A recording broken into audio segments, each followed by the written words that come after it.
Adom Nsem. CJ. Oh yeah. I know pay. Why you ready? Okay, fanya me. Fanya me. Man can you? But what you say? What I say? Okay, now on okay, but just a fanya me. CJ. And how can I say? And how can I say? As what can I say? Okay, can I say? Me repeat. I don't know. I'm boss now. I'm saying, hey, Gary, I don't know I'm now can. Oh, her phone is good. Nipa, I man. My infantry. Maybe a Facebook. Maybe a live. Now, Masha, me home. Okay, this is you. Want to catch up some repeat. Okay, Ah. What kind of thing? It's all person kind of saying. Ah, it's Indiana Becca. I want them in our kind of crime. And our kind of thing. Ah, I'm not so one young could do and can't miss you. Can I answer? I'm in trouble. What kind of thing? Medum, you know. What do you know, Chairman? There's no person kind of say. I what do? What kind of say one claim? One I go for by you. What kind of thing? Fang me. Fang me. Fang me. Yeah, no cry. I don't cry. I'm the cabbage.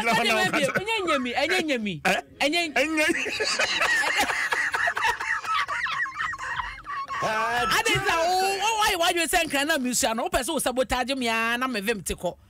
I didn't know me. Fang me. Fang ye. But say, no. Fang me. Until the hands, Maca. Fang. Until fang me. Fang me. And I don't know. And you will try a mamma fire and any more. What a drama. I will be a joy, mamma. Fang me. Ah, fang me. And no, to make catch one or pay. As I say, you know. And two badges to say.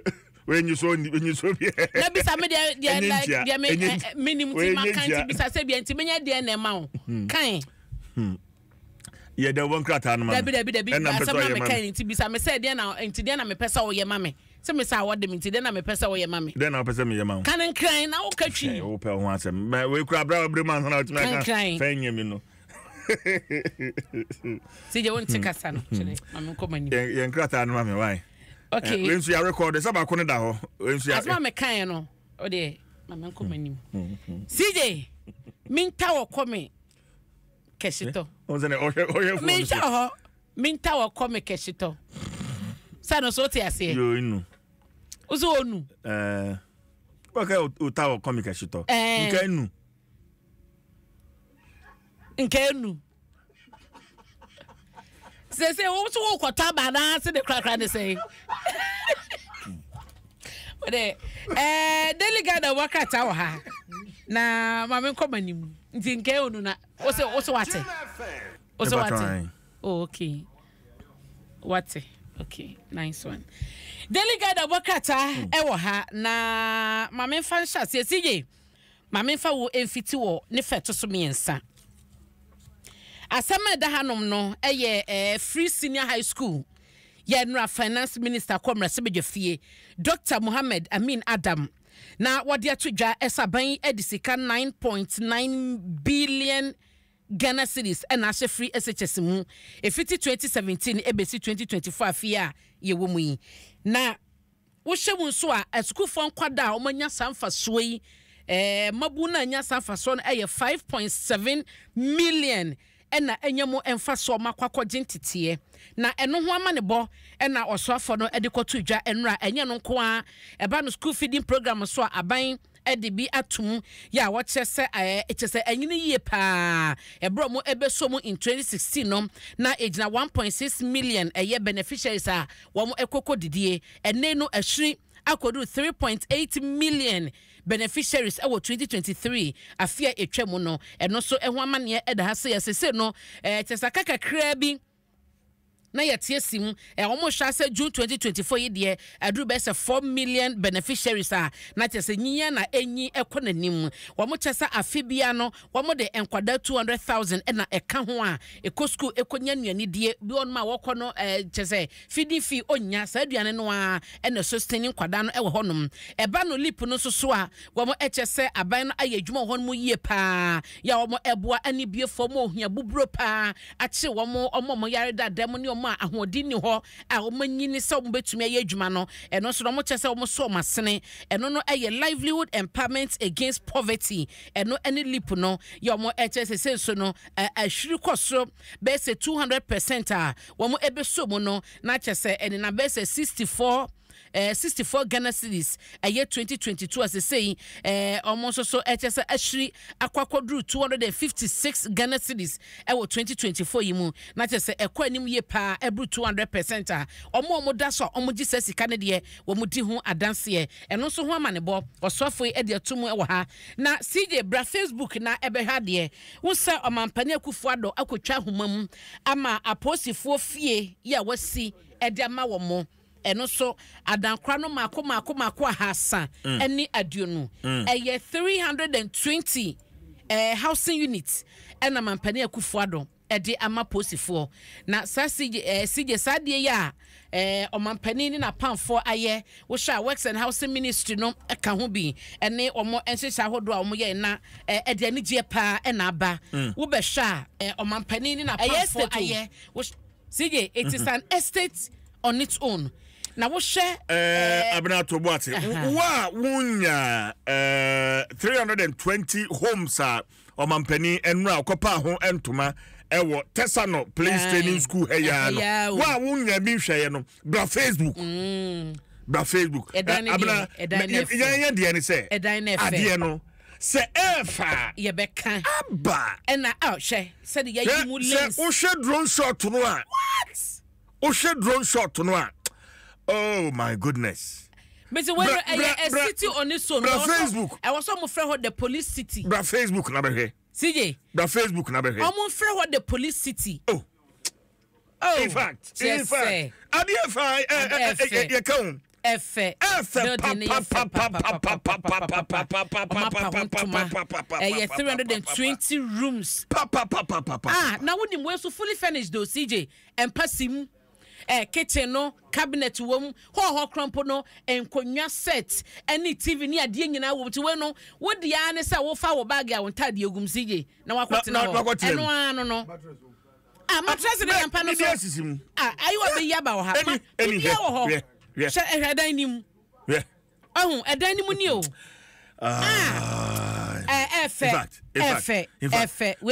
recreational facilities near dear omde akeka tennis court ne volleyball court ne ekeka ho emofra playground ne chese Ghana haya o when you be man so na bi won ma wo hwe beka sta mo ye so sade amu yi enye photo shoot bi na mode abade eye Ghana haya tesa no haya ye fiche haya fa haya ka press ya no aduru hoi and me pon me show no say around that time one na man penin so ewo ho no enti me twa mu ho na me duru ho me say adwuma de o ma ye bi yemo omampani na adodan kwakufu ado ne na be tire allergy Dr. Mahmoud Baumia abaso na yemo IGP George Akufu Dampare doctor yemo na baso yemo works and housing minister Kojo Ponkroma yewra asenso boache tutu se hyase fi bia na nei yenua bema Kojo Ponkroma akwakọ tachire awie ne pepepe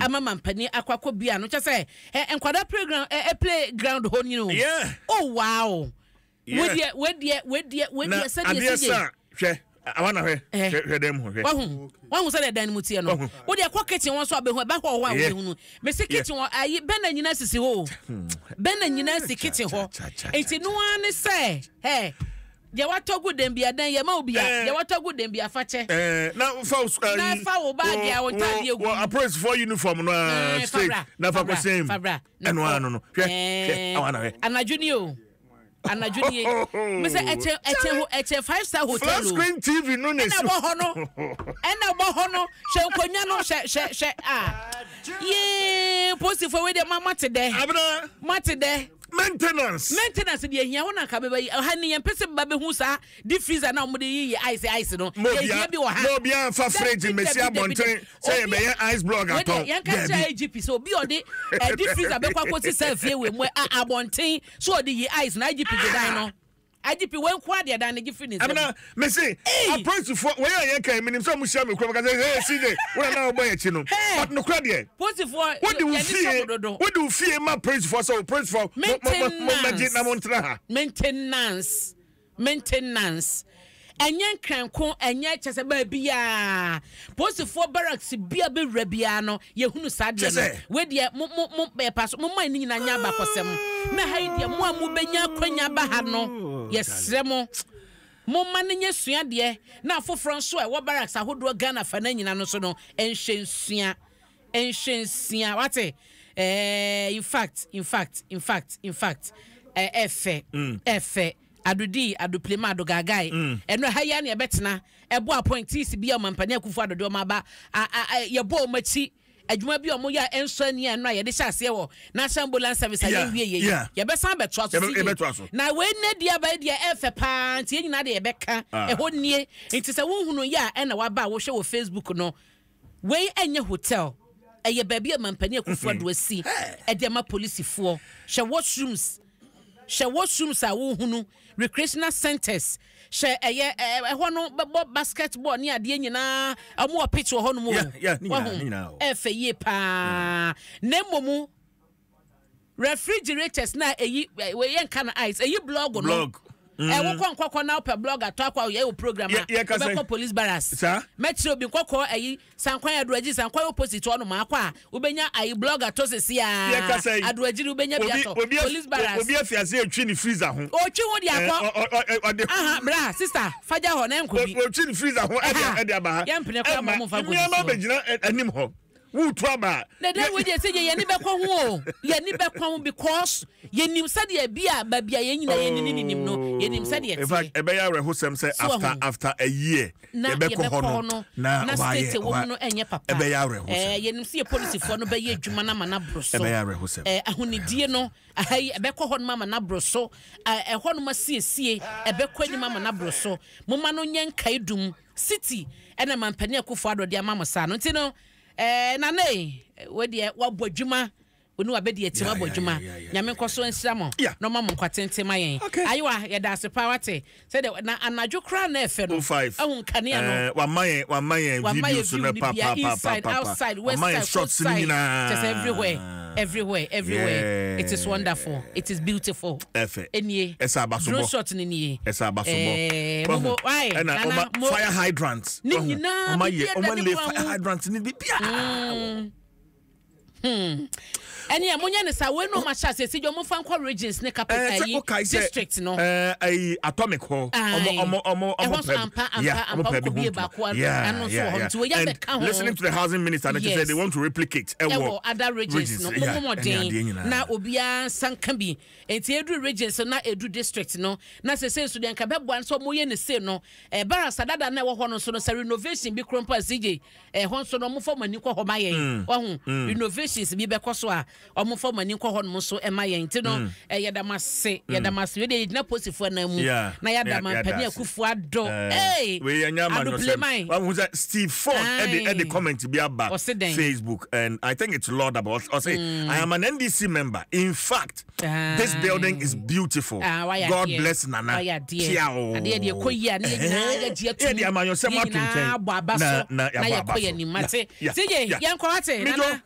Moni adwuma na ya mo ye ne se no na mo ye bi so abema media for no so ahu to betia so ye de adan ya ma media for na che se he na ja ye obeba ba bi ba ko na ye nyina wo ho sao so kanya bado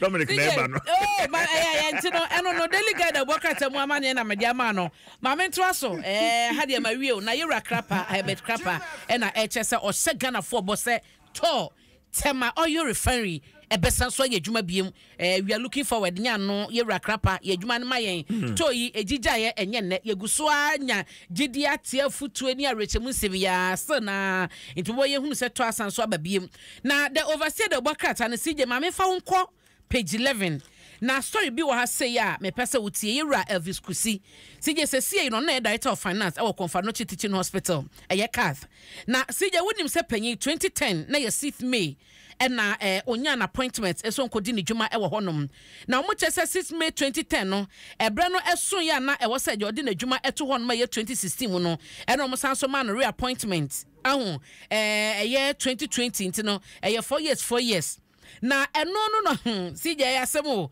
se CJ me no kasa de from 2010 na man appointment ni nyina no wo ba bedru sabre ya me no ekasa ya last say wo July 30th June no ena ne tena wo so de tena ho no di ne dwuma se director of finance na eso ye papa nso wonko oso wonko ena chese wo de eye wa court ede eye akwaje court tabo de betum panyifo so omutumi emo amane emo dawro enye interview bia so omu panamusini esan so ho no onyanko retirement into wotewo si yesesa so na 2020 no so no ya chese mekome nkwa no so de court chese ko bi akire ko wura mu ko pa himfo bi di nanim ni ade na yesan so renew na appointment ne ma no asan so aso a woso okonso a woso wonko itan se 30th June chese wo July mu ne time e woso de tena hodom no atwam yero kusisi da adabraka onko se mafu adwumam na me say o time aso me se benko ma san si mu se untumi nya announcement untumi nya publicity say mo director of finance bia na enkrofo podium mu CV aba na makoye interview bia akofo bi na musini enti anu so no wodi asam na kwa dan court say wasiu Confanochi Teaching Hospital no management ni mpanyifo so mo untumi advertise the position of director of finance abedam pan asa June 30th no adam pan no omuntumi enti woguso ye adwuma no yen hwe se da semo ebekwa kosi the overseer the bokrata no ede ho amane aba o say I am not leaving my job now enti say no more or less acquire any property bro no person obejai no CJ eno obejai Ghana for you na eno chin so no yewra Dr. to force ne da ha minority leader was so hye Ghana ha say na nra na chesenka finance minister e wo fine opportunity a komodi new policies ebeba eto bia e wo hodada ema enwuma egu na epam Ghana mabuko obi maso koye adwuma na enwuma ko so wo Ghana asoso nyina edwane kono wo se sa to ni nyina na ka osa ban no anya kwanya so be ye fi hon mo wanya wo se Ghana o man si kasem no chese eda autopilot a anida so bia enim eno e wo ha sei Professor Nana Jane Opoku Agyemai eye Frankatonia be de chidima NDC amanyoko no CJ ogusoa e bontoa ye adwuma na Professor akopiemu e wo NDC wo youth wing no office ama Pablo he obra Pablo no oda hai e na yewra ageni boaten e na ejina mo nchen e na Professor wa address kama just chewe nso de fata prof pa e na oda hai a obo mabaso se adwuma na mabu ne ye e de boa party no wo mo yire wo ho saa na edinkunimdi ebeba momunya enteja mabua no boaboafo wo NDC mu ena wo munyina akosia wo edin komo ehwe totoye e wo party nim no enti the overseer animama ne de baye eno no na Mame fa ba ko katafeto so mienu overseer nim ha ya emma wa professor ba ko a ono ye dean of accounting and finance e wa University for Professional Studies UPSA Professor Isaac Bodi CJ was say Senya mampani akufu ado obaye in 2017 ya banks ni bia na chese wo munyino mo nanso sika kro mo didi dwuma enyeye mismanagement sika saye ni ade so mampani akufu ado ansisa aginaye no ankrosi sa banks na so by now ka banking sector no CJ wasinka collapse eti sana mona mampani akufu ado 2 year 2017 amane de ka Ghana for bonitri so besie ne no onimdi foi chese na eye Ghana fo nyina eyi edie munti na mampani akufu ado esi se gina na no so no wo chese abeboa the overseer the bokrata no anim enie na CJ miwie dodo no na mabobo so ama uya na ABC the bokrata so kasa hanso e kasa fa posifa dan yi ene ade CJ dia ba yi de eno na mabobbo so e dia ma no wate enti roto no so a esan so ba biem aswafo ese so ginaye enra no eno so the Republic Press e ka ho asem e wa ha apostifo adan housing unit makomako hasane aduonu eno so eda ha Concerned Drivers Association be ka che Ghana for say wo mo e betoto asentuaduo mu 15% no o mo se say ensem no mo kan na de no mo peso mo ye nyina no o ma twe asan o ma suspend no for now eno e ho asem e wo Republic Press and na Dr. Kwaku Afri yes you back okay no MP na speaker pamuni free parliament say or no speaker cast or no speaker but say the constituency or my demonstration no say speaker person chese or no ejira Ghana for nyina na mu na so yewura Dr. Kwaku Afri ye de ono no ne constituency for pe ena wo no represent wo mo parliament ho enti no ena opanyi chese wo no onye mfomso say apology chelpa one no nkopa na chew so ntumi nche na dwen e wo mrase bedwa fie bibi kwaso ne ntwa ya wontumi nka na and there was one obi ani chopa enti CJ Republic President Bokrata ebo eno so ho amane ma wie ne say no na mede da Bokrata no ebesi wa ha sei na